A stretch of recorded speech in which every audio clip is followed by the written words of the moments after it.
ہم یہ تو دیکھتے ہیں کہ ہمارے کچن کی ضروریات کیا ہیں، وہ خوبصورت کیسے ہوگا، اس میں ماربل کون سا لگانا ہے، اس میں الماریاں کیسے ہونی چاہیے وغیرہ وغیرہ، لیکن ہم یہ نہیں دیکھتے کہ ہمارا کچن ہماری تربیت گاہ کیسے بن سکتا ہے۔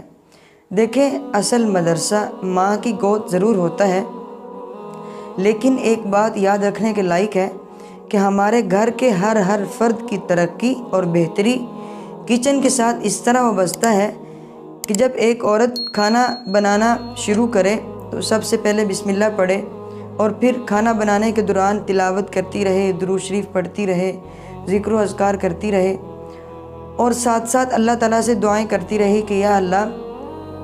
میں جو کھانا بنا رہی ہوں اس میں اچھا ذائقہ ڈال دے، تاکہ جو لوگ بھی اس کھانے کو کھائیں ان میں عبادت کا شوق پیدا ہو، اور ہمارے گھر کے جتنے بھی افراد ہیں سب کا دل عبادات کی طرف مشغول کر دے، تو دیکھنا ایک وقت آئے گا کہ ہمارے گھر کا ہر فرد دیندار بن چکا ہوگا۔ اگر خدا نخواستہ کھانا بنانے کے دوران چغلیاں ہوتی رہیں، غیبتیں ہوتی رہیں، گھر میں کام کرنے والیوں کے ساتھ فضول گفتگو ہوتی رہی، لڑائی جھگڑا ہوتا رہا، تو پھر ایک وقت آئے گا کہ گھر کا کوئی فرد بدتمیز بن چکا ہوگا، گھر کا کوئی فرد بے نمازی ہو چکا ہوگا،